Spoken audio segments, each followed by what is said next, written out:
I saw this fight that Taylor and Bradley Wright Felix they're having during the week. You bringing the heat again today? Depends what Taylor and Mo say. If they get me wound up, maybe. But for now, I'm good. Who's thinking Taylor Swift and Travis Kelce are in the house? No? Don't care. I didn't ask if you care. I asked if you think they're going to be there.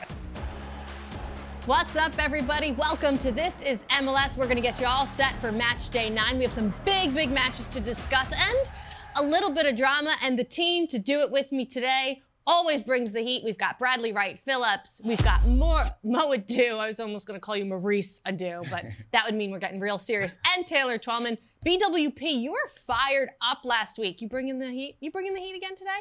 Depends what Taylor and Mo say. If they get me wound up, maybe. But for now, I'm good. Something that's going to get a lot of people wound up is Arrowhead Stadium is going to be the home of Sporting Kansas City, taking on Inter Miami. 72,000 expected. That would be a soccer record in the state of Missouri. Not to mention it's the home of 4-time Super Bowl champions, the Kansas City Chiefs. And maybe we're going to talk about Taylor Swift. We'll figure it out.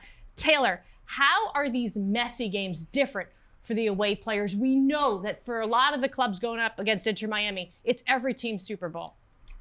Yeah, it's obviously puts a real spotlight onto your environment, onto your franchise in Major League Soccer, into your fan base. I've been there for every single one of Messi's away games, and the only one that was arguably disappointing for the home team was the New York Red Bulls, because Red Bull Arena was filled with about 90% Messi fans. I fully expect Arrowhead to be filled with fans wanting to see Messi, but also supporting Sporting Kansas City. Now, there becomes an interesting caveat to this, because as we're talking and doing this show, Inter Miami hasn't played in the second leg of CONCACAF Champions Cup, so it depends on who's there. But I was also in Chicago when Messi was injured, and guess what? 65,000 plus showed up, and Chicago had arguably their best game of the 2023 MLS regular season. So I expect Sporting Kansas City to show up. I expect Messi and company to show up. But the bigger question will be, for Sporting Kansas City, what do they got to get out of this? 3 of the 4 home games, they've given up leads when they have been the better team for a majority of the game. I think there's a big spotlight on Peter Vermes and what this team turns into at home. You're up 2-0 at home against the LA Galaxy. You lose 3-2. You're up 3-0 at home against the Portland Timbers. You tie 3-3. And then the home opener, you gave up an equalizer to Alejandro Bedoya in the 95th minute. There's a big question mark right now with Sporting Kansas City finishing games at home. And Taylor, you bring up a good point, because I've been looking at the home form. And then I think you get to play at Arrowhead in front of 76,000. I'm sure they're the number, 76,000. How can SKC use this as a place where they can take the pressure off themselves? They haven't been good at home. So now if I'm them, I'll go into that game enthusiastic, ready to prove a point. You can almost treat it like a cup final, like a one-off game. And if they can do that, I think we can be looking at a really good game. Arrowhead Stadium is the loudest stadium in the NFL, louder than Lumen Field, the home of the Seattle Sounders, per the Guinness Book of World Records. So Mo, what Bradley Wright Phillips is saying is correct. Get up for this game, but how much more challenging is this? We're talking about a stadium that holds 4 times the amount of people of your average MLS stadium. If you're scared of playing in front of big crowds, then you shouldn't play this sport, right? That should be.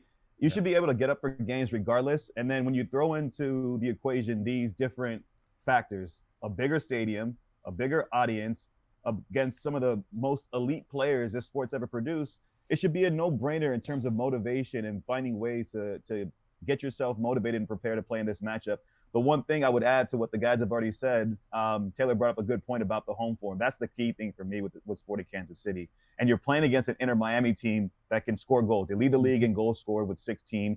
In addition to that, 10 of those 16 goals have come in the second half, right? So if you are Sporting Kansas City, if you're able to get a lead, the next step, and it shouldn't even be the next step, it should be just common sense and maturity as a group, is how do you see out games? How do you finish out games?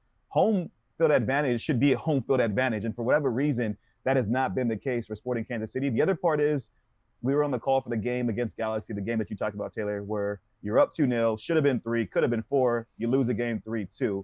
But in that game, Peter Vermes wrote out a 4-2-3-1, a change from what we've seen so long with Peter Vermes and his size playing at a 4-3-3.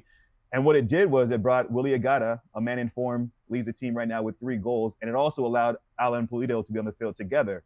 So it'd be interesting to see if the best version of the Sporting Kansas City team looks like that, with Johnny Russell still yet to recover from injury.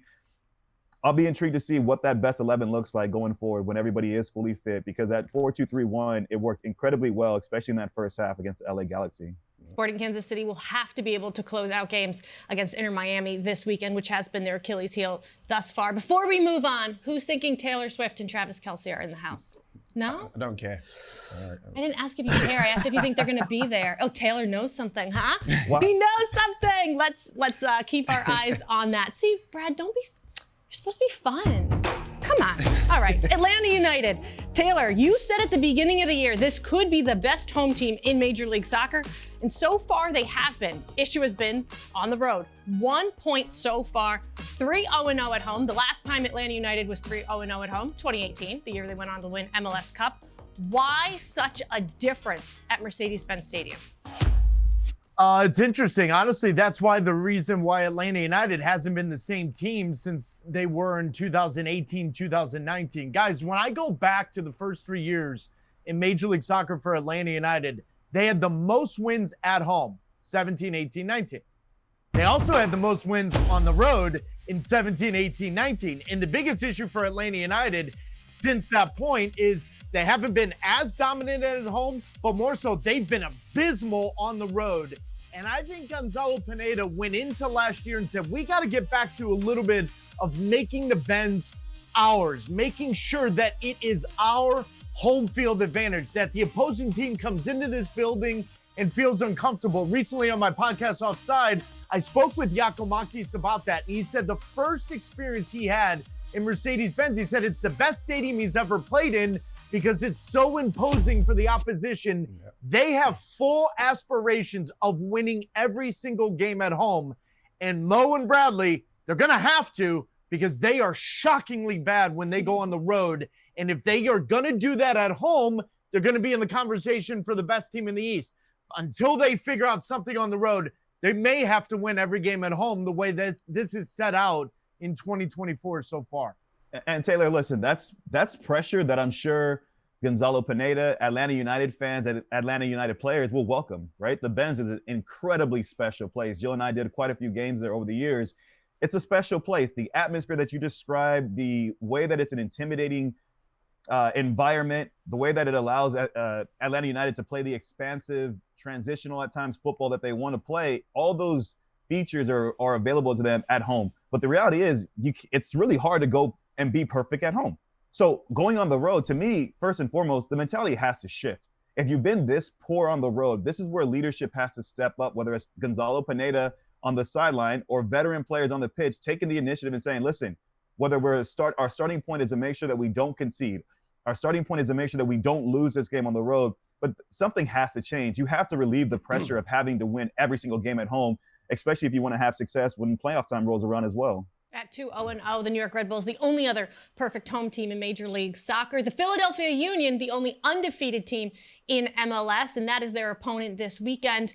Philly. Now, Brad, they are in second place in the East, three straight wins. It's a stark difference from the way that this team started the year.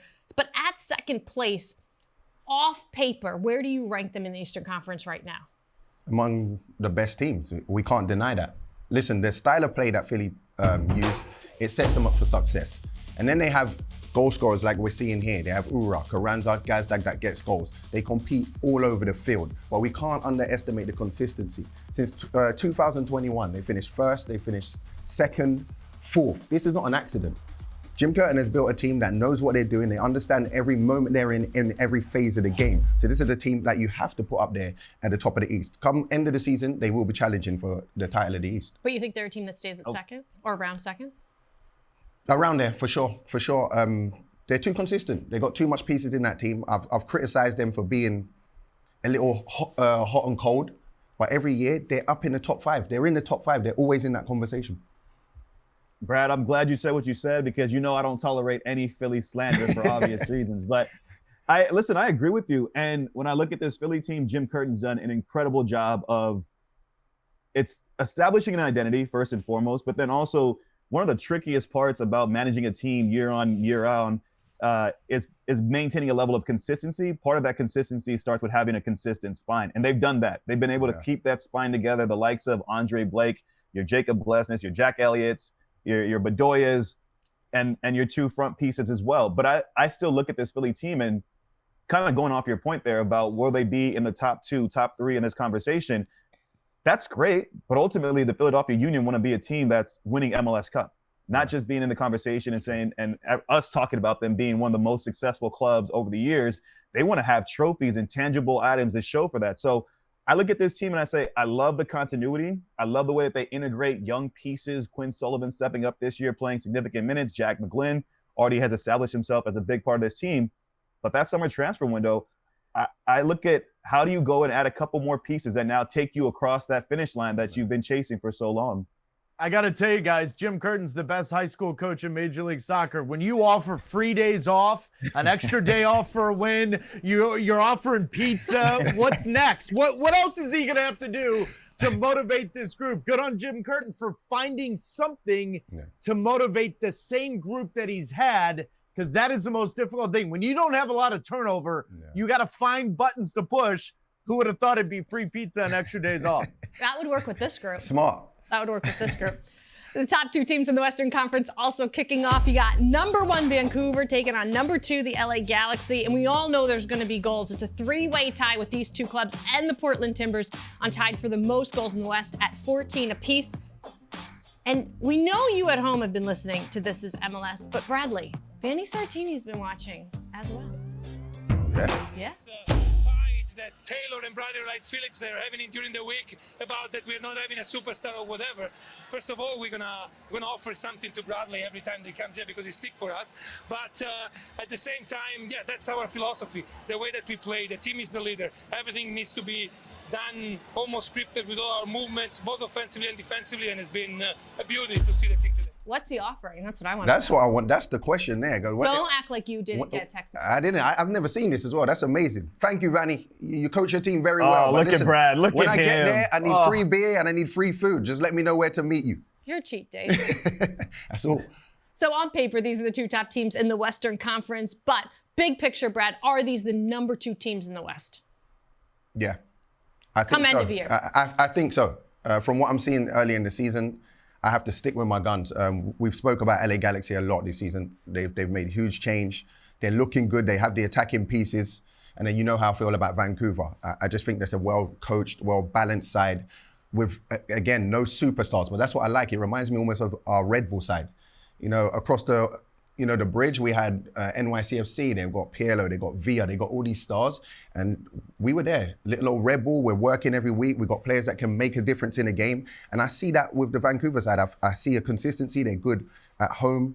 They're good away from home. They've only lost once this season. So I don't know why I would not have these guys in the top 2 coming into the season. I love that you call a team with Bradley Wright Phillips and Thierry Henry little. No, I'm talking about after Thierry. I'm talking about after Thierry. I'm talking about when Jesse came. No, after that, there was no star. Gotcha. No, I hear you. Go on, Taylor. Listen. No. Hold on, Brad. No, this is not going to go unsaid. You're sitting here, you're getting shout outs, you're getting love from Vanni Sartini. Look, we all got love for Vanni as well. Vanni's a top tier coach in this league and a lot of respect to him. But Brad, if you love Vancouver so much, when Jill asked us about who we'd go play for when we were 25 years old, why didn't you pick Vancouver? Why are you picking the Galaxy? Because I can't get in over Brian White, and I just can't. Top player, man. He just does a lot of things on the field I wasn't capable of. Yeah, okay. But no, I listen to your question, Jill. Will these 2 teams be the top 2 at the top of the West at the end of the season? I'm not sure, right? I like where both teams are at currently. For Vancouver, Fafa Pico, my boy, he's done well this season. Been a great free agent signing. 3 goals, 2 assists in his last 3 starts. Some good, interesting tactics from Vanni Sartini to start off the season. I don't think their strength of schedule has been that strong, but at the end of the day, you play what's in front of you, and they've taken care of business. When I look at the Galaxy, a lot of excitement. This matchup is interesting too because both of these teams are coming off of derby matches. Vancouver smacked Toronto. Yeah. They also won Cascadia Derby against Portland just before that. So they've shown that they have the mentality in big games, rivalry type games. For the Galaxy, the question mark that I still have for them is set pieces, first and foremost. Yeah. Taylor, you on the game for El Trafico to concede 2 goals again one off a corner kick, one off a penalty kick. That's starting to get to a point where now it's beyond just, we need to work this out. No, this needs to be corrected ASAP. Yeah. The other question mark I have for Galaxy, and it's kind of two-part. It revolves around the defensive side of the game. You know, do they get a center back that can step in and make the difference? But then also you need an athletic center back, because Brugman, for all his good strengths going forward and being on the ball, he's not a sick that is incredibly disciplined and will just sit there and protect the back four. Yeah. I agree with you, Mo, but part of the issue is Ricky Puig ultimately has to decide what position is his best. Is he a 10? Is he an 8? Is he a 6? He had arguably one of his worst performances in a Galaxy uniform, and that throws Brugman off. That throws the continuity tactically off. Listen, the Galaxy look like a typical team under Greg Vanney. Very comfortable on the ball, very good in possession. It was a dive from Bouanga, yet John McCarthy still would need to make 5-6 saves. The better chances were LAFC, absolutely 100%. I love the fact that Sartini is pushing the right buttons for his group. But make no mistake about it. If his ownership group came in right now and said, you can have 2 DPs of your choice, do you want them? Do you think he's thinking for less than 5 seconds, nope, I don't want the money. I don't want to go out and sign the superstars. I don't want to go out and do it. He's making the most of that roster. That's what I love about Vancouver. But ask me this question, are they 2 of the best teams in the West in 3 weeks? They got the Galaxy, they got at Seattle, and they got at the New York Red Bulls. We're going to find out a lot about Vancouver Whitecaps in the next 3 weeks. I think they're in the thick of it in the West because it's not as good. But I love when the manager says, you know what, we don't have any superstars. This is what we are. Okay. If they offered you Denis Bouanga and Sartini, what would you say? Wait, so you think Ricky Puig is the problem for Galaxy? Ricky Puig tactically right now is not in sync with everyone else. And Brugman and him were very frustrated with each other when he's dropping to take the ball off the center back's Mo. Then all of a sudden they're throwing arms at each other. Then all of a sudden when they lose the ball, when Ricky Puig lost the ball 3 times in his own defensive third and it allowed Bouanga to go the other way, there is confusion there. Listen, the Galaxy want Ricky Puig to be a 10, to be a playmaker further up the field. Yeah. When he drops deep in front of the 2 center backs, Brugman has to leave that position. That doesn't play into the strengths of Brugman, and I would be stunned if you don't see that adjustment this weekend. Hey, Taylor, you're right. Mo, I'd agree with him on that one, just because it's only when he gets frustrated. When the game's not going as planned for the Galaxy, he feels like he has to go and solve every problem. How much of that is maturity, though, in age? I think he has to grow with that. It's definitely maturity. It's because he knows he's a good player too. But the best you see them is when Brugman is lower than him, finds him in the pocket, and then he can set Joveljic free. When he gets frustrated, it turns into a mess. All right. Like Taylor promises, we're going to revisit this topic in maybe next week, but definitely in 3 weeks' time. Another topic we're unfortunately for Minnesota revisiting is the Emanuel Reynoso situation. It seems to be the same old story at the start of this season that we saw last year. Reynoso missed the first 10 games back in Argentina. It was where he was while the MLS season was going on. Now this week reports are out that he missed his green card appointment and is still in Argentina. Chief Soccer Officer Khalid El Ahmed saying Emanuel Reynoso did not attend his recent green card appointment, confirming that and remaining in Argentina. We do not have an updated timeline for his return. We have no additional comment at this time. Our entire focus is on the players and the staff who are here. Mo, your reaction? My reaction is the last part of that statement. Our focus is on the players that are here. Right? What would you do with Reynoso? At this point, it almost feels like it's time to cut ties. And it might sound shocking to say that because his talent when he is available is elite. One of the best chance creators in this league that we've seen over the last few years especially. But ultimately, when a player starts to become a distraction in the sense that they're creating these problems themselves. Listen, when a player is not available and it's because of injury, you're like, oh, how can we figure out how to support this player and get him back on the pitch? But when a player is making the choice, consistently making the choice to not be available for his team, to not be in the building with his team training and being an asset on the pitch, then at some point as an organization, you have to start to weigh, is the juice worth the squeeze? You know, we've been supporting this player, giving him second chance after second chance. Fellas, I don't know what you guys think, but to me, it kind of feels like the writing's on the wall and it's maybe time to cut ties with Reynoso. Part ways. Honestly, he's a brilliant player, but I've only been an analyst for 2 years. I'm always asking, where's Reynoso? I'm always asking, where's Reynoso? Yeah, you're a good player, but this is not good for the changing room. I don't know what kind of player thinks he can turn up when he wants. And please, I don't want to talk out of turn because I don't know personally what's happening. But if I'm a coach, you can't be in this team. If I'm trying to lead the team this way and I'm always looking for you over here somewhere, it's not going to work. He's not helping the team. Part ways. It's obviously a personal situation because it's back in Argentina. It's nowhere else. But I feel for Minnesota United. I feel for the ownership group of Minnesota United. And I'll tell you right now, I'm finding him. I'm suspending him. I'm keeping all the money because he's not living up to his signed contract. The problem is every single time he does this, it depreciates his value. True. So if you release him and just let him go, well, now you're losing the transfer fee. You're losing the value by which anything that's in there. But I'm telling you right now, there's not a single penny I'm paying him, and I'm recouping any dollar I can because he's not living up to his contract. No. It's a personal situation. That's fine. But this is a business, and that's unfair to Minnesota United. And I'm sorry, move on. Allianz Field, Minnesota United taking on the Houston Dynamo, 8:30 p.m. Eastern Time, right here on the MLS Season Pass. Joining us now, Kalen Carr, Matt Doyle, and sticking with us, of course, is Taylor Twellman, because we got to talk about New England, where it got a little spicy last week. Manager Caleb Porter, offhand, reportedly off the record, guaranteeing a win for the Revs. In the press, it got a lot of guarantee. And I got to say, the next morning, Sunday morning, when I woke up, I checked the Revs score, which I'll admit I haven't done in the last couple of weeks. So, Kalen, do you like a manager promise? Well, I was definitely taken aback by it, the idea that he would step out into the press and say something like this. And then I dug a little bit deeper. I found the clip, and it seemed pretty innocuous. It was offhand at the end of a conversation. But it happened. It felt like something he would say, offhand to somebody, like, or maybe even in the locker room, like, we're going to win this. And I think sometimes you can almost see a coach use that as a way to motivate your team.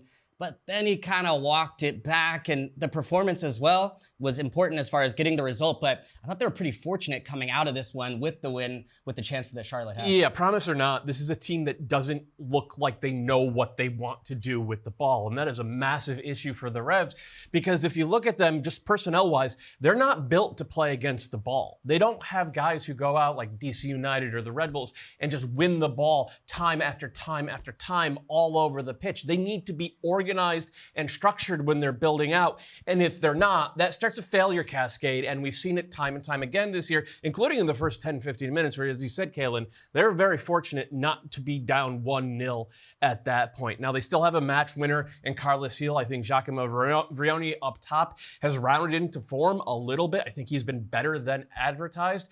But until they figure out how they want to progress the ball from back to front, this is a team that is not going to be able to live up to those promises week after week. So you could see why Caleb Porter wanted to walk it back a little bit. It did get them their first win. I know, but guys, and Kalen hit the nail on the head. It was innocuous. It wasn't as if this guarantee, but don't walk it back. Don't walk it back. Stay there. Just stay right where you are, because maybe that's what that group needs after just having the worst home loss in CONCACAF Champions Cup history for an MLS team at home. Maybe that group needed it. This is a group that's been through a lot emotionally. I just kind of wish he didn't walk it back. Yeah, stick with it. Stick with it. All right, one team that really needs something to work is New York City FC, and they have to cash in on these home games. Just one win on the season, one road point, and some winnable games ahead, perhaps New England, DC, Charlotte FC, and the Colorado Rapids. So when you look at these 12 points, Kalen, how many should New York City FC and New Cushing be satisfied with? I think 7 would be a good target. 2 wins and a draw somewhere. I think the DC one is the most difficult one. Yeah, 7 points. Look, this is a team that is not in a great place, and the excuse has been that they've been on the road, but I don't think coming back home is immediately going to solve the issues they have. I did their last home match at Citi Field against Atlanta United. They look toothless. They have no ability going forward. They have no threat. Bakrar has 0 goals, 0 assists, no confidence. The connection between him and Santi Rodriguez is completely off. Santi wants the ball to feet. Bakrar wants to run in behind every time. The chances he's had haven't materialized into anything. So I think there's real problems with this team going forward. They've got 5 goals all season. 3 of them are from Santi himself. So it's all the pressure on him. So I don't think home form alone is going to solve that. 7 seems realistic. I mean, no, I agree. agree with you, realistic, but we're talking about what they need, right? And this is a team that is already 7 points below the 4th seed in the Eastern Conference, and that's a home field advantage seed in the playoffs. And that's what NYCFC, with what they have done over the past 7-8 years in MLS and what they have been on the road so far, they need to get into that top 4. If they don't get 10 points out of these next 4 games at home, it's hard to see them making it up on the road, because 40% of their home schedule will be in the book by the end of this run. They need to start figuring it out now. I agree across the board with what you said, tactically, with what's been wrong with them. But okay, now the math is the math. You have to figure it out ASAP, or else you're in trouble for the entirety of the 2024 season. RSL taking on Columbus in what should have been a conversation about 2 of the top strikers going head-to-head. Chicho Arango has been on fire, just like he did for LAFC in what's his first full season with RSL. 6 goals, 4 assists through just 7 games. Taylor, how far can Arango take RSL? He can take him to the number 1 seed in the Western Conference easily. First off, he's MVP of the league up to this point. He's got 10 goal contributions. They've scored 11. If RSL is going to score a goal, it has to come through their guy up front. He's been fantastic. First off, look at the rate. You just showed the rate. It's 40 some odd goals in 69 career MLS games. It's ridiculous. When he's on the field, he scored goals. And the fact is, LAFC, quite honestly, hasn't replaced the 9 since he left. He does a lot of everything that Pablo Mastroeni needs. Now, quite honestly, if RSL doesn't have him, I don't think they're the same team, because he gives you that extra 5 to 6% in different ways. He's the mentality trendsetter within the locker room. Pablo has said that both in training and on the field.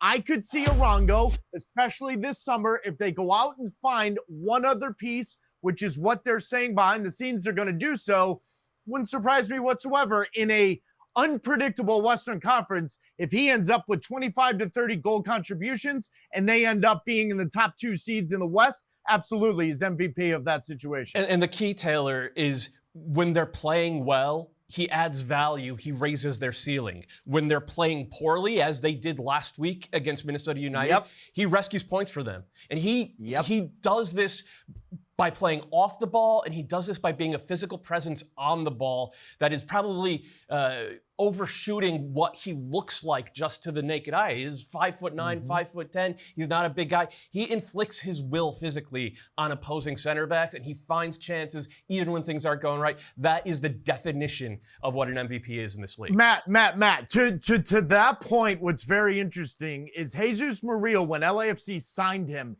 he was the reason why they signed him. And the reason why is he said in Colombia, he was the most difficult center forward to defend because for however long he's on the field, he's a nightmare. He's a pest. He does all the little things you hate to defend.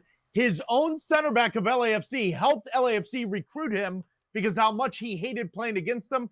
That should tell you the kind of guy he is trying to defend. Should have helped LAFC keep him, maybe. RSL is going to be hosting a Columbus Crew side that's going to be tired but feeling pretty good about themselves, coming off of a massive CONCACAF Champions Cup win over Tigres, punching their ticket to the semifinal. Now, someone who may not be feeling so great right now is Chicho Hernandez. He was in the doghouse with head coach Wilfred Nancy. It all reportedly started when Chicho was subbed off in the 2-0 loss to Charlotte on March 23rd. Wilfred Nancy reportedly missing that game due to an illness and getting into it with an assistant coach, then seemingly suspended for the next 2 matches. Then Chicho returned to the lineup this past weekend, got a straight red against DC United. Then he goes and plays all 120 minutes in CONCACAF Champions Cup. Kaylin, you agree with how Nancy's handled this Chicho situation? I don't agree with that graphic to begin with because he missed the penalty, but he had the crucial assist to get them level in this match. So, look, I thought it was bold. I thought it was a big call, but I also thought it was a pretty bold move.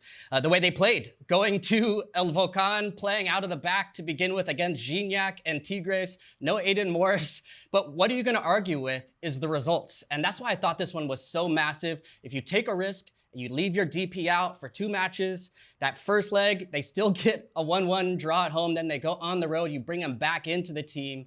I thought it was bold the way that Nancy has played, but that's been the way that Nancy has continued to commit. It's the philosophy with the ball on the field and the style of they play, but it's also the philosophy of how they operate across the team. And the real context for me really comes around with the way this whole thing happened, which ultimately they haven't come out and said. But for me, I thought it was pretty clear the way Chicho, when he got subbed off, it was the way that he went straight to the locker room. For me, that seemed to be the controversy, and the fact that it was that Nancy wasn't there. And it's one thing if, for example, you go and you say, okay, I'm the star player, the DP. You have different rules. We get that. I've been on teams. I know exactly the DPs don't have to follow the same rules as everybody else. But if you do it and you're upset coming off as a striker, that also is normal. But if you do it to the assistant, that's where I think the issue was. Kwame Ampadu was the assistant at Charlotte that day. So I like that Nancy is backing his staff and saying, this is how we do it. And I promise you now, going forward, they get through. It was close, it was tight. But the fact that they did this, I think goes even further now as far as trickles down to Diego Rossi, anybody else on the team as it goes. If you're unhappy, get on with it because I'm the man in charge here and the results have backed it up.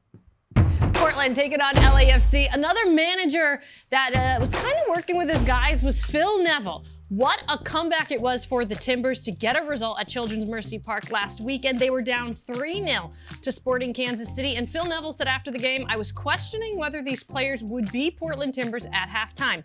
The first half, unacceptable. I told the players at halftime that I wasn't going to put up with it anymore. They score 3 straight, and they get the draw. Matt, what did Portland prove with that comeback at SKC? I'm not sure they proved much because they scored 3 straight after Sporting KC missed a penalty kick that would have made it 4-0. And I think it was more about Sporting KC falling apart than anything that Portland did tactically. Now, there was some personnel changes. Maybe those personnel changes will stick going into this next week. But from my point of view, they came into this game with 3 straight losses, and then they didn't show up for the first half. And then they didn't show up again for the first 15 minutes of the second half. And only then did they come up with this miracle finish. I'm not sure that this was anything other than catching a Sporting KC team that just gives up leads out of habit at this point. And if you're having to yell at your team and say, hey, I'm gonna cut half of you every single week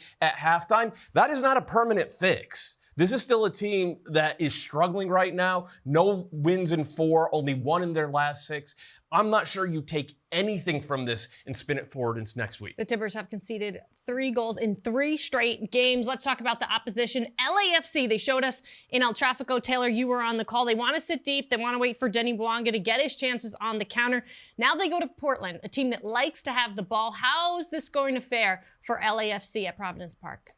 Well, it's really the only way LAFC can play, unfortunately. I think if you had Steve Cherundolo on this show, he would talk about they need to evolve. They need to get back to being a little bit more of a possession-style team. But unfortunately, that's the reigning Golden Boot winner, thrives in these spots. Quite honestly, in El Tráfico, he could have had 3 goals easily. So there's the argument of saying, well, if they are a one-trick pony, it still works. They've got to find a different way to play. And I guarantee you, Phil Neville is aware of that. I guarantee you he's going to be mindful that when they are in possession, they've got a little bit of a shadow to Bouanga's side because Oliveira hasn't shown the efficiency in the final third to finish plays off. I think the evolution of LAFC is going to be a huge talking point for the rest of the regular season in the West. Ilie Sanchez, he's not a defensive first type of player. He's defending more often than he wants to. They're sitting really deep. I think Steve Cherundolo right now has to find this balance between can we be better with the ball, but the argument will be, well, hang on a minute, our 5 or 6 best chances always come off the counter. I think it's going to work in their favor. Now the question will be whether or not Portland can defend, and their former goalkeeper, Maxime Crepeau, stands on his head. Finally, we'll talk about Montreal finally getting their home opener, the last team in MLS to get it after 6 straight games on the road, hosting the Supporters Shield winners, FC Cincinnati. Kaylin, how does you think their game's going to change when they head home?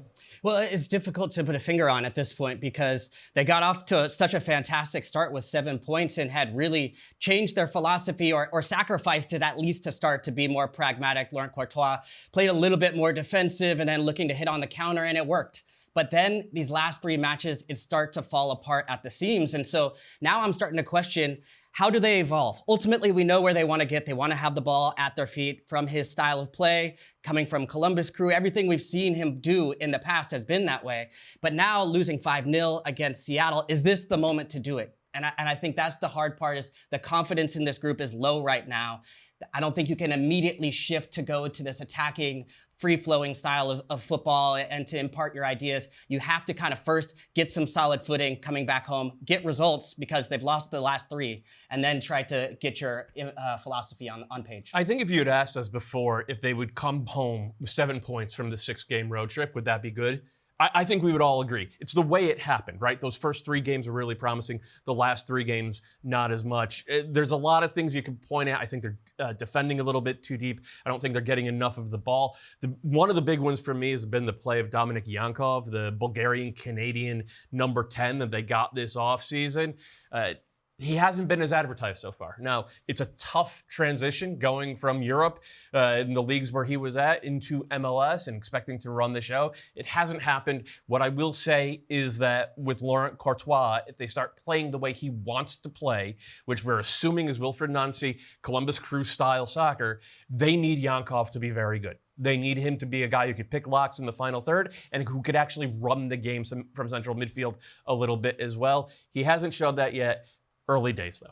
Going to be a tough task, no doubt, for Montreal going up against Cincinnati. And one of the question marks with Pat Noonan side this offseason was how Orellana would fill in for Barreal. Could he be Barreal? Could he be better than Barreal? How has he stacked up so far, Kaylin? Well, I think a lot of the conversation has been around the loss of Brandon Vasquez in the number 9 position. But I think almost the bigger loss for me was Barreal. For me, best 11 last year, and his distribution, the way he's able to open the field, and you're starting to see Orellana getting stronger, the way he's been able to release players into space, the way he tucks in. He's been unlucky a few times, hit the crossbar in this last match as well, so they have to get him going. I think that's the biggest piece, but I've seen some promising signs, at least, that show shades of Barreal, or at least the way he fit into that system. It all kicks off Stade Saputo, 7:30 p.m. Eastern Time, Montreal's home opener. Get your wallets, get your bags out. It is time for buying or selling. We bring in Mo Adu to join Matt Doyle and Kaylin Carr. Doyle gives us the numbers. These two guys tell us if they're buying or selling. Starting things off today, San Jose taking on Colorado. Doyle, the Earthquakes. Yeah, our number is plus 1.2. That's the cumulative expected goal differential for San Jose in the 3 games since Nico Tsakiris has gotten into the lineup. Now, remember, one of those games, the Quakes played down a man for the final 50 minutes as well.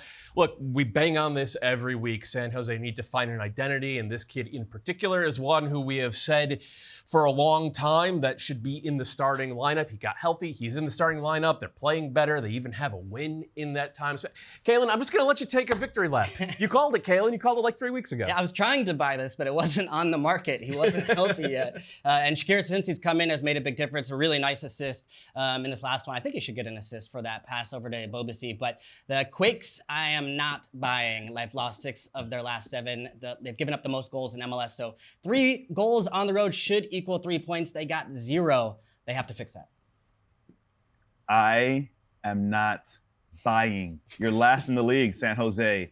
I would love, and you took my points actually. 17 goals against, right? -7 goal differential, worst in the league. It's hard for me to focus on attacking players when you're leading goals every week. So no, I'm not buying. I'm not buying. The Rapids.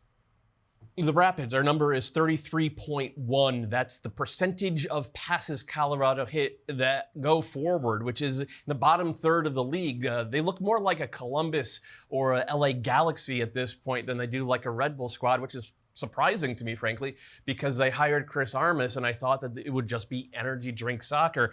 They're actually playing pretty well past couple of weeks, and I think using the ball actually suits them a little bit. They have a couple center backs who like to play out of the back, and then Georgi Mihailovic has kind of found his rhythm in central midfield.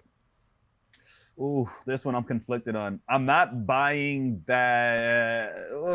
What I'll buy from Colorado is that as they're learning to be a team that can be better with the ball, and as they're maturing and growing, because this is a young group of players, they've shown some guts. They've shown some character to win 3-2 at home against LAFC, where they had to come back twice, to go to Miami. Messi comes on at halftime, changes the whole direction of that game, but still they show character to get a point out of that. That's what I'm buying from Colorado. Yeah, I agree with that. I think it's less about if they're playing possession or if they look more direct. We saw at the very last minute, they were able to play direct through Georgie that finds it over across to Cole Bassett. But I agree, Mo. I'm buying the part that Colorado in the late part of games, coming back to fight to win against LAFC, Georgi Mihailovic, late goal, the energy, you carry that forward. Messi comes on. It looks like, oh, it's back to usual. The Rapids are going back down to the gutter. But no, they fight back again. Cole Bassett gets the goal. So I'm definitely buying that spirit. And I think that's going to do a lot for Armas. So then he can figure out exactly how he wants to play possession or counterattack. Next up, Charlotte. Doyle, host in Toronto. We'll start with Charlotte. Yeah, our number is 8. That's the number of shots Charlotte have had blocked this year, which is tied for the lowest mark in the league, even though they're about mid-table in terms of generating shots overall. And this tells me 2 things. One, they're doing a good job of generating shots via transition. Anytime you watch a Charlotte game, you could see that for yourselves. And shots in transition are less likely to be blocked. And number 2, they're doing a bad job of generating shots in any other phase of play. And if Charlotte are going to stay in the playoff race, they need to evolve, be at least a little bit multifaceted in their attack. I'm selling this just because Transition only for Kalen. I just can't buy Colorado Rapids, you don't use the ball. Charlotte, you don't use the ball either. Just kick it long and run. That's what you're Typical saying. forward. No, I'm just saying I can't buy into the lowest shots blocked as a really positive offensive stat. They haven't been able to make the most of their chances yet. Abada's first game, they need him to start to make a difference. I do like Ajiman creating chances, but I can't buy into the idea that the shots aren't getting blocked. They're not going into the net. Thank you. Thank you for that. Sell, baby. Fire sell over here. I just want to see more of Abada. I want to see what impact he can truly have on this team so far. He's come off the bench once. He's had a start.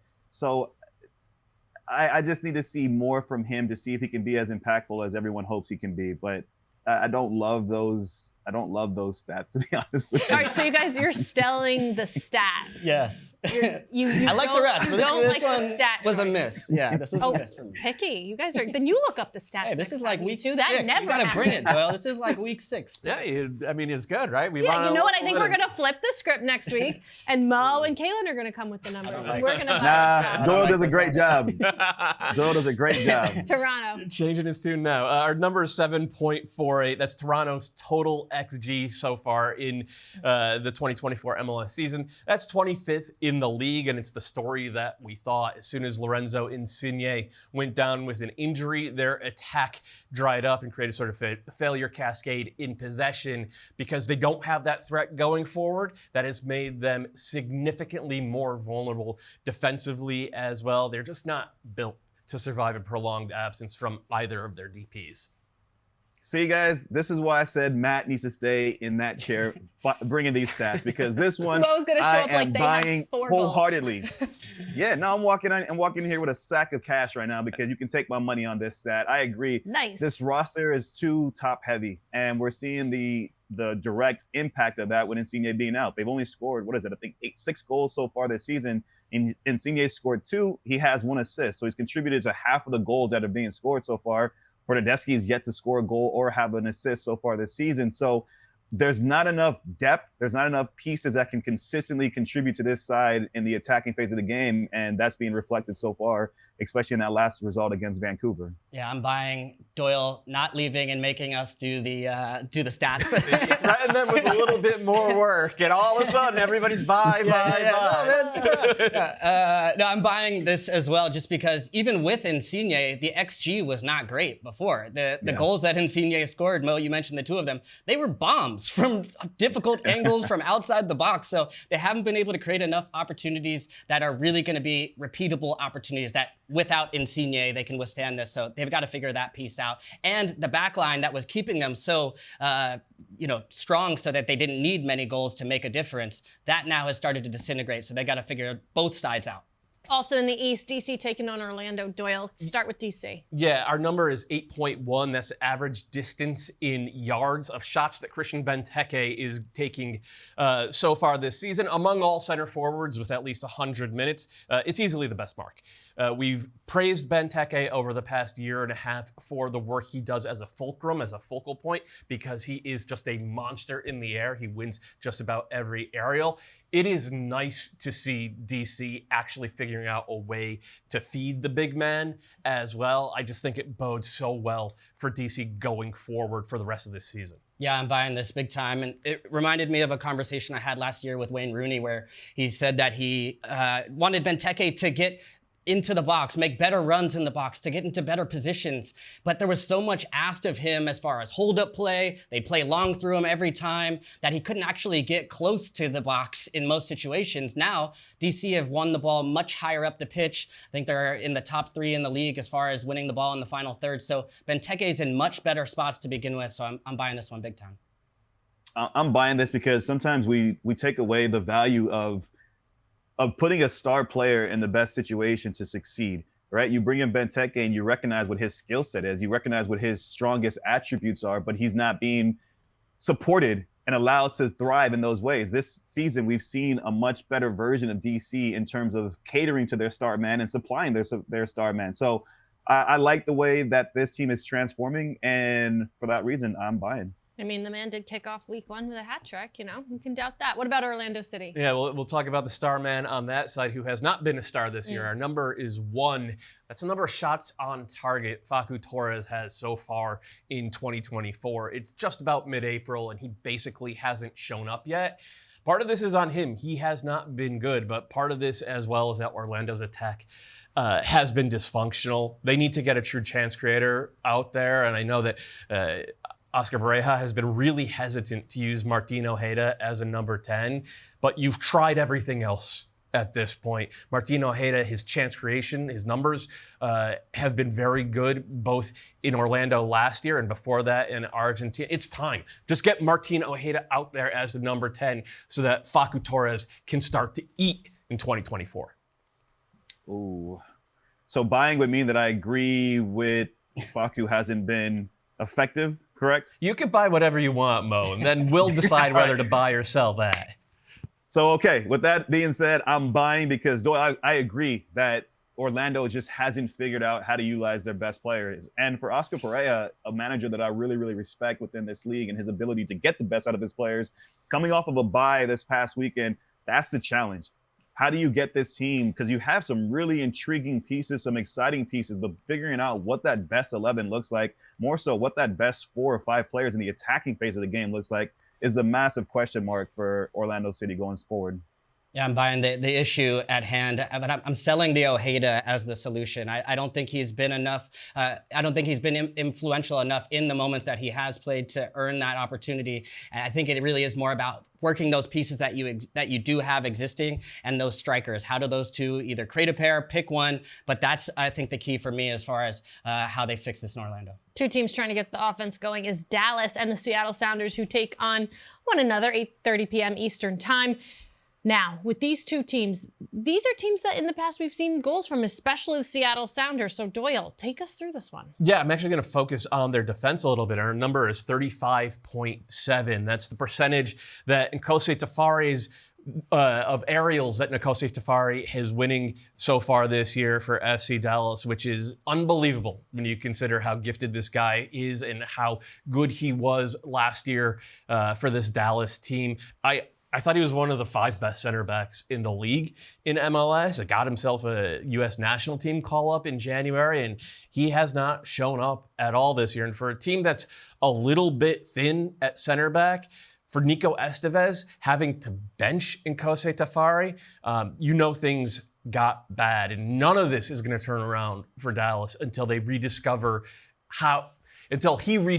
who he was in 2023. Oh, man. Are we having another bench player discussion here? I'm having flashbacks. I'm feeling nervous about this. You got this, Kaylin. No, Nkosi Tafari, I mean, the big decision for him to not play in this one, I think is difficult because he did have a bad match the one before. He was not alert in a few situations. But that said, I agree he needs to come back into the team because as far as talent goes, I think this is one of the most talented center backs in the league. And the system around them has not been the best so far. They've been toiling with 3 in the back to 4. So part of it is just the continuity. But I think Nkosi Tafari needs to respond to this challenge, take it on board. But I'm buying him coming back and getting back to his best.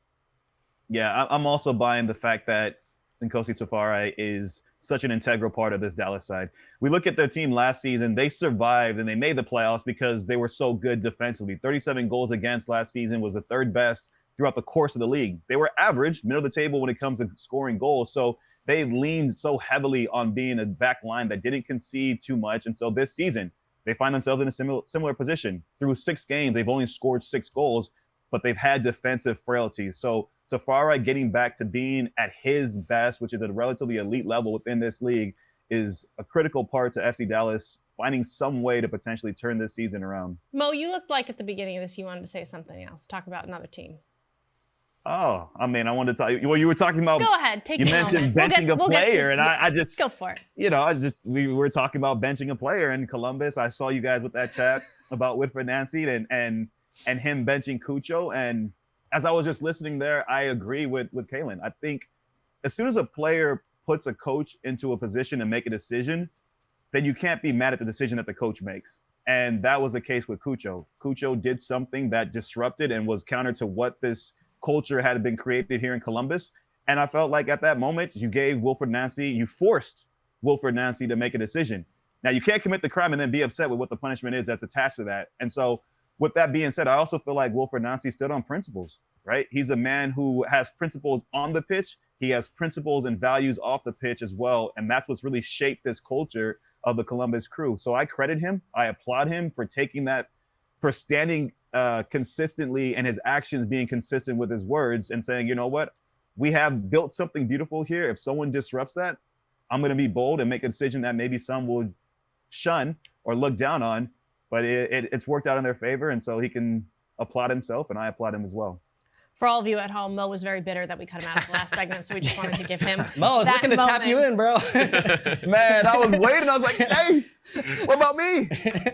Lastly, the Seattle Sounders. Yeah, a guy who's not going to be benched is Albert Rusnak. Our number is 2. That's where he ranks in expected assists so far for the Sounders, despite playing less than half the minutes available so far due to injury. In short, the DP number 10 has come back in and looked like a DP number 10, and it's no surprise that things almost immediately started clicking for the Sounders attack. And oh yeah, in conjunction with that, they went back to the 4-2-3-1, which is something we were all asking for from them since about week 2.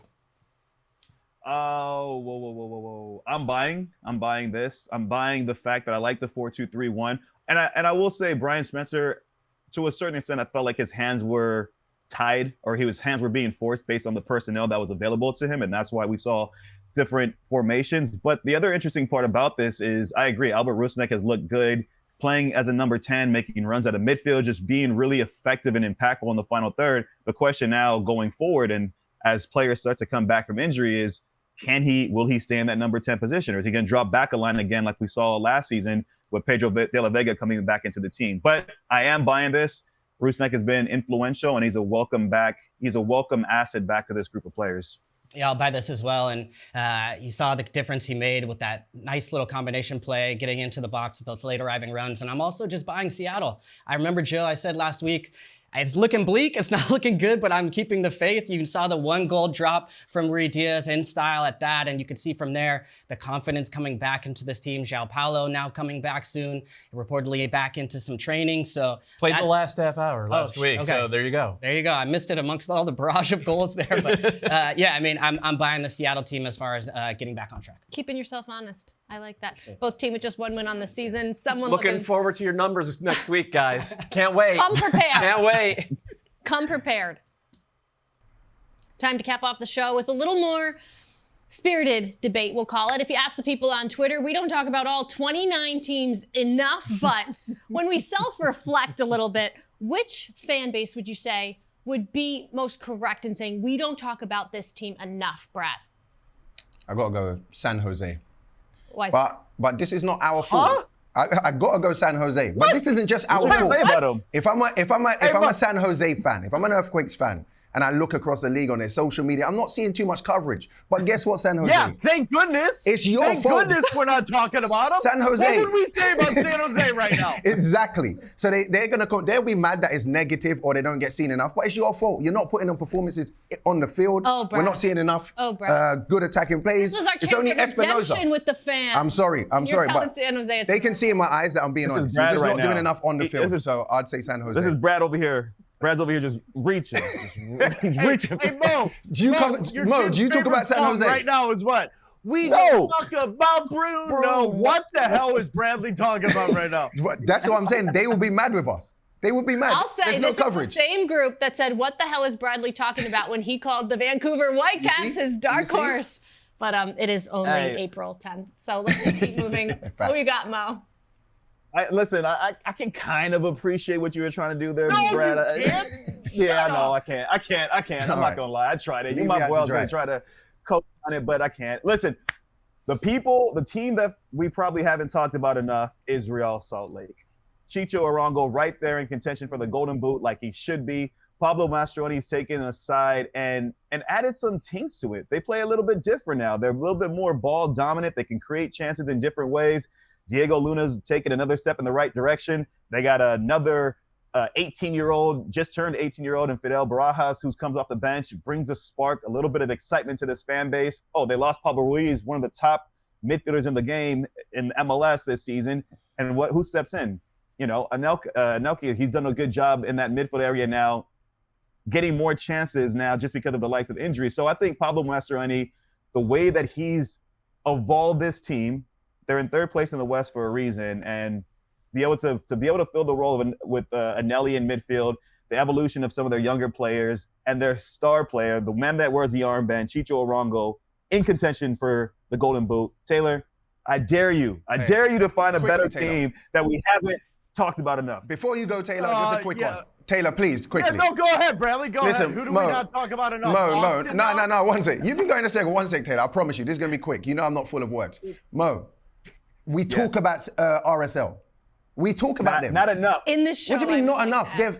We talk about them. They're in today's show. This guy is, I don't know what you're going on about, but well done. Taylor, go. Because Mo is just, Great breakdown of RSL, by the way. Thanks. I'll use that for 360 on the weekend. First off, the way the question is framed is brilliant because you could argue there's probably 28 of 29 fan bases on Twitter that think we're all idiots anyways. The only 29th may be LAFC because we talk about them the most. I think what's interesting about this is that while Bradley Wright Phillips this entire show has been applauded for his Vancouver Whitecaps prediction or dark horses, yet MLS Power Rankings on our own website just finally put Vancouver in the top 5 for the first time this year. So that's interesting. Okay. Vancouver would say to me that, Taylor, you don't talk about them enough. I think Orlando City may have the same argument. I don't know who we don't talk about enough because we do a show now every week, 50 minutes long. We talk about everyone. And if we don't talk about you, that's maybe in and of itself your own statement of why we don't talk about you. In saying that, I think for me on a personal level, it may be Orlando City. And the reason why is we gave them predictions and plaudits right at the beginning. Yeah. And then it kind of dissipated because they got housed in Miami. They leave CONCACAF Champions Cup. I think it's going to be interesting at the end of the year whether or not they got a home playoff game, whether or not they're in it for the number 1 seed in the East. I still think there's something there, and I think Orlando City fans naturally with me are going to say something about me not talking about them enough. I would say Orlando City, but I get why Vancouver Whitecaps fans are watching the show going, finally, we're in the top 5 of the power rankings. Decent take. All right. You okay with that? You know what? I might be changing mine now. I think I might be going with San Jose with Brad. We'll allow that. We will allow that. It's almost like Mo watched the show today. It's almost like Mo watched the whole show. Well, on that note, that does it for This Is MLS. We will see all of you next week. San Jose.